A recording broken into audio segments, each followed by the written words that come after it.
What's going on, programmers? Happy New Year from Code with Vic. Now, in this video, I'm gonna be walking through an application which I created in 1 month.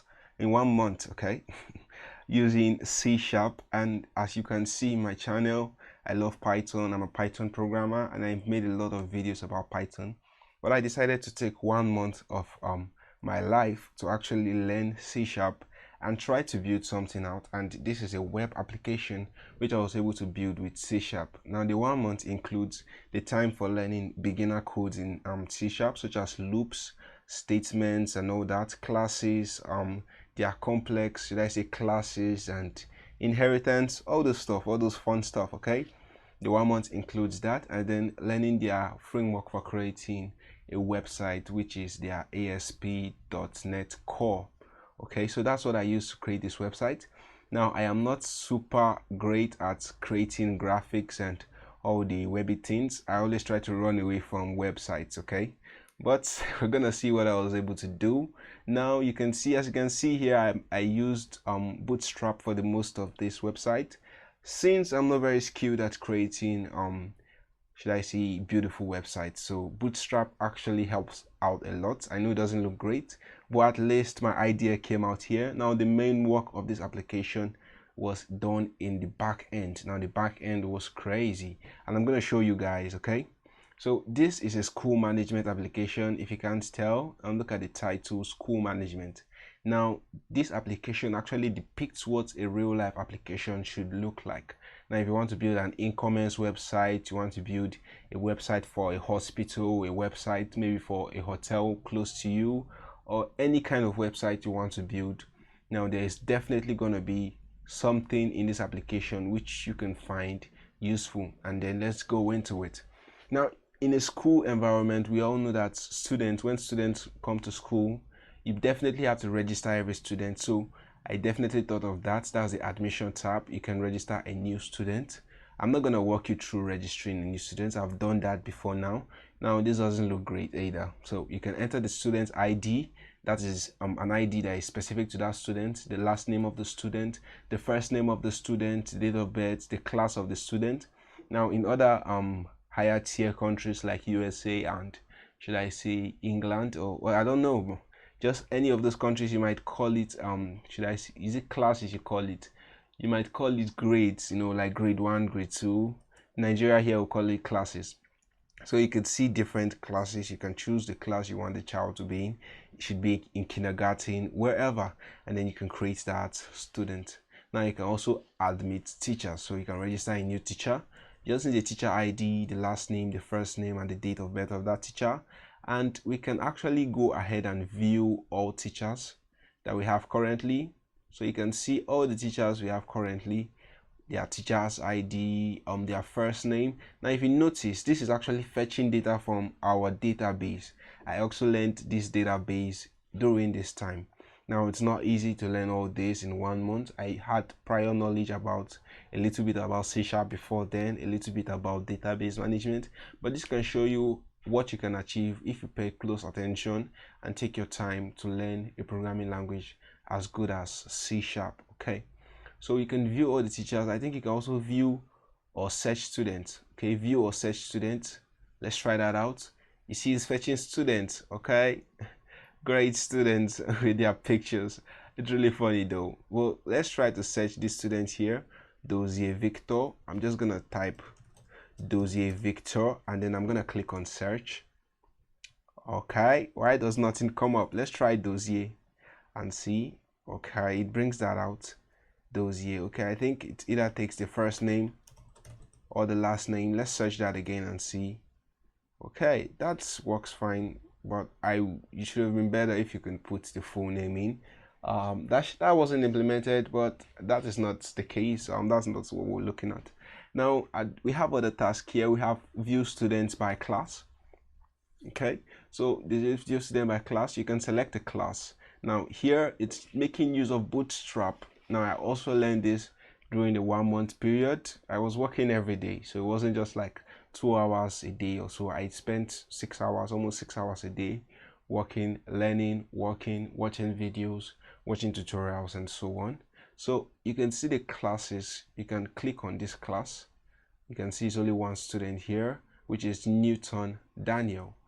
Okay, and you can also click on this kindergarten, and you can see that there are a lot of students. We even have Mark Zuckerberg here as our student. Okay, and you can sort them. I think last name, it doesn't sort. Okay, you can't sort them, but it actually brings that out, and that's a cool feature. You can create a new session. That is maybe a session like 2020 is a session, 2021 is a new session of school. You can assign subject teacher, you can create new class, you can view all teachers. We've looked at that. Okay, now there are a lot of fun stuff here. We can go to the class view, and that is where most of the work of this application actually is. Now you can click on select classes. Let's go to kindergarten. Since we know we've registered a lot of students there. Now I haven't registered students in all the classes, but you can definitely see that it's possible. And this application works as expected, fetching data, selecting data, sorting data, and all of that. So when we click on kindergarten, you can see welcome to kindergarten class. Now that's smooth, and you can click on continue, and it brings you to this very not good looking frame here, which has school continuous assessment records. Now, for all of you that have been to school, you know they keep records of your assessment. They assess you, and then they check how you performed on this test, how you performed on this exam. Now, this part of the application allows you to be able to enter your information. That's your test scores, your exam scores, all of that fun stuff. So we can choose agri science. I would like to see what Mark Zuckerberg is having. Okay, he's fourth in the class. Now there's a lot of things going on here. The select is crazy. You can see it selects the subject, it selects the teacher's name. The number of students is 6, that's obvious, and then it selects every student from this class before giving them each should I say continuous assessment record. This is the continuous assessment record 1, continuous assessment record 2, continuous assessment record 3, and exams. Okay, you can see after we enter this, for example, Daniel Newton, I might give him a 10, a 10, a 10, and a 60. Okay, a 10, a 10, a 10, and a 60 here. And then when we click on save, what's going to happen? You can see now that he's having what, an A in that course, and he's coming in first. He's having a 90, his total score of 90. This person is also having a total score of 90. Our algorithm was able to detect that, oh, there are two people having a total score of what, 90, and both of them are having what, first as a position. This is the tab for the position, and then you can see it sorts out the people that took first. Now since 2 people took first, there's not going to be a second. The algorithm checks that out on its own, finds that, and then goes and gives someone else a third, a fourth, a fifth, and a sixth. Now this took me a lot of time, but as I figured it out, I really felt like an Einstein. It made a lot of sense, but this was actually a very smooth action to implement, and it was really great. Now enough of that, can we go back to home? Okay, so we were able to view each subject. You can select different subjects here, and you're going to see the scores of the students, and you can easily update scores here, change scores, delete scores, whatever you want. It is easily done here. Now we're done with this tab. We can go to the next tab, which is CA summary. Here you can enter the should I say comments for the students, and they are going to have this comment. Now this is the staff comment. That's when you're done with a CAs, everything concerning the CAs. You can enter the staff comments here. You can see total averages of students. There's this person has a 17 average out of 100, and you can assign the comments. Okay, work harder next term, an excellent performance, an average performance. And if the teacher wants to add more comments, just go below here, enter new comment here to add the class teacher's comment, and you can enter maybe foolish student. That's not ideal, but you can add that in here. You can see foolish student is appearing at the top here. Okay, so that's smooth. And when you're done entering for each person, you can come here and just click on submit. Okay, before you click on submit, there's here next term fees. That's the amount of fees the student is to pay the next term. If it is $9,000, 9,000 rands, 9,000 naira, whatever, just put it there and and it's gonna just populate that for you. Now CA summary is done. You can now see, sorry, class summary. Okay, so you can see the CA summary. That is the summary of the continuous assessment. Now this selects from all the subjects, every single subject. We have the agric, the basic science, and all of them. It actually selects them. It gives us the CA total, exam total, and the total of everything. And you can see we only have agric and basic science here, which are failed in, and I think home economics here. I made use of bootstrap tables here. I'm not really very designy. Everything you're seeing here so far is bootstrap. So this is it. You can see the summary of the students. I can go ahead and log out from this class view, and I'm back to my boring homepage. I can click on okay, there are a lot of stacks here that we've not gone through. Okay, you can transfer a student. Maybe a student was in grade 1, or you select the student's ID. I actually don't know an ID that works now. Let's see. I don't let's try student 12. All these students are not existing, so let's go ahead and grab a student. Let's say view student by class. We go to kindergarten, and then we'll copy this student's ID here, and then when I go to home, you can go ahead and what, transfer that student. When I place this student in here, I submit, you can see it's telling us the student class, so I can click another class to transfer the student to. I don't want to do that, but you can transfer the student and it's gonna work. Another function here is what, view replace subject teacher. You can do that. There's another cool one here, which is adjust student subjects. Yes, that makes a lot of sense. Now once I click on this student, you can see all the subjects the student is offering, while you can click to add the subject or remove the subject, and click on update subjects to what, update the subjects of that student. Now all this will be committed to the database, and all this what works. Now if you want to make a hotel application, you want to make an application for a hospital, an application for a cafe shop, an application for a printing center, or whatever, you are basically going to be going through all these things, which is what you're going to create a profile for somebody, just like we have in the create register student. You can register maybe an employee, register a customer. There's definitely going to be what, a register, and there's going to be tasks which are what assigned to each person. It might not be in this case, because this case I'm giving the administrator the ability to do everything in this site, so I'm not actually giving the teachers ability to do one or two things.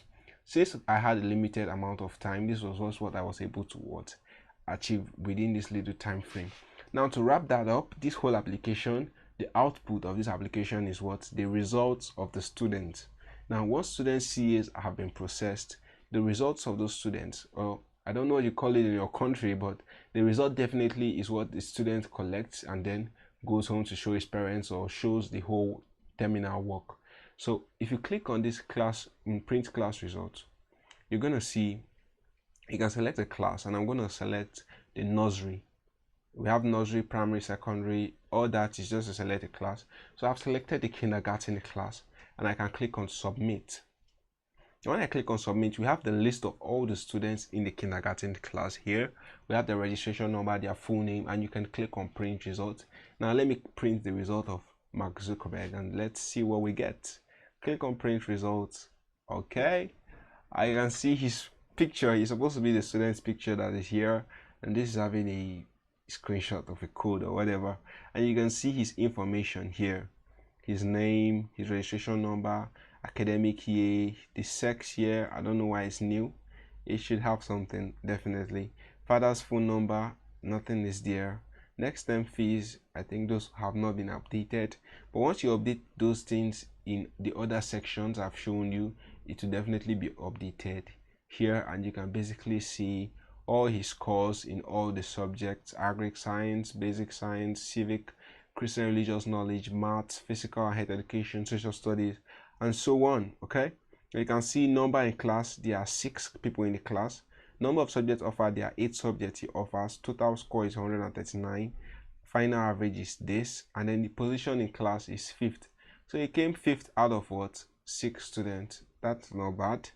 And then you can see we have the space for the class teachers, remark, signature, head teachers. So I've definitely not worked so much on this, but this was the one of the final parts of this application. And what is left for this application to be complete? It needs a login system, which definitely I don't have, and I've not done that yet. So that is the final part of this application. Now, if I wanted to market this application, I would definitely give it a should I say a login system, so that different people could be able to log into the application. And then I'll definitely add a way that I'll be able to upload this website to the internet, so that you can basically be able to access it from anywhere in the world. Now that is how one of the steps and one of the ways you can make yourself useful during this pandemic time. You can take your time to create great websites for different people, or even at the same time, while learning to do things like this, you could sell your skills online for people to be able to hire you to create stuff like this. So this is basically the application. If you want me to review the code behind this, I would do that in a different tutorial. Like I said, this channel is mostly about Python.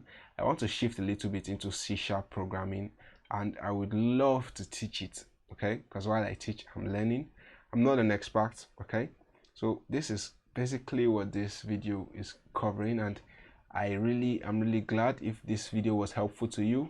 Click on the subscribe button and click on the notification bell so you can get notified when I release new videos, and like and share this video to your friends if you feel this video was helpful, and I'll be seeing you guys in the next tutorial. Thanks for watching.